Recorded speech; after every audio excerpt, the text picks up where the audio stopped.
Good morning and welcome to today's City Council vote for the Committee on Civil and Human Rights. At this time, we ask that you please do not approach the dais and please silence all electronic devices. Chair Williams, we're ready to begin.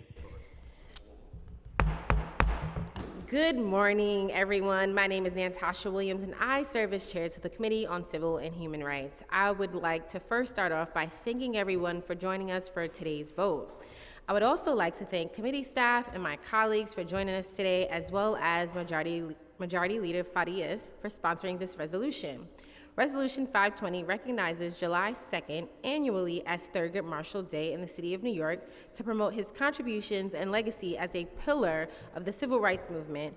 Born into humble beginnings, Thurgood Marshall attended Howard University School of Law and upon graduating worked for the NAACP and litigated against racial inequalities. He then went on to start the Legal Defense Fund, which continues to this day to advocate for the civil rights of African Americans throughout this country. He argued before the Supreme Court in the landmark Brown versus Board of Education case and prevailed on his argument that separate but equal schooling was unconstitutional. After many years in New York City, he was nominated by President Johnson in 1965 to be his U.S. Solicitor General, where he used his position to eliminate injustices like the poll tax. President Johnson then nominated him to the Supreme Court in 1967, where he would be confirmed as the nation's first African-American Supreme Court justice. Thurgood Marshall's legacy as a pioneer in the civil rights movement continues to influence and benefit our communities today. I'll now before we do that, I will turn it over to Majority Leader for her remarks on her bill. Thank you, Chair Williams. I'm proud to speak in support of Resolution 520, which would recognize July 2nd as Thurgood Marshall Day in New York City. Thurgood Marshall was one of the great individuals who stands in the pantheon of American heroes, is an American legend who set momentous milestones, broke down barriers, and helped to end the system of racial segregation that plagued the United States and oppressed many. Not only should we celebrate Justice Marshall every July 2nd, his birthday, but we should also uphold his achievements and gain inspiration.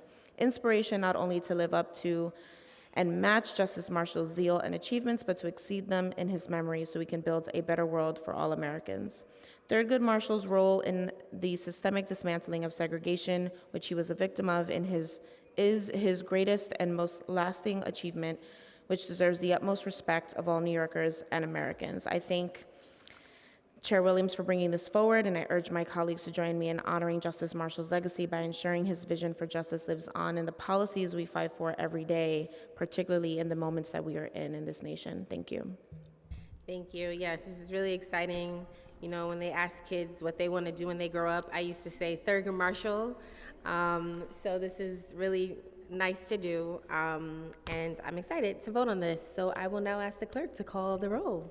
Good morning, William Martin, Committee Clerk. Roll call vote, Committee on Civil and Human Rights, Resolution 520. Chair Williams. I vote aye. Salamanca. I vote aye. Riley. Marte. Aye. Joseph. Can I make a statement for my vote? Thank you. I vote aye. Justice Thurgood Marshall transformed America through the law. His victories in Brown versus Board opened school doors. His 24 years on the Supreme Court opened the doors for justice for all Americans. Marshall showed us that one person's dedication can bend the arc of history towards justice. This resolution will honor that legacy every July 2nd, not just to remember the past, but to inspire our future. Thank you. I vote aye. With a vote of 4 in the affirmative, 0 in the negative, no abstentions, item has been adopted by the committee. Thank you so much, colleagues. This committee vote is closed.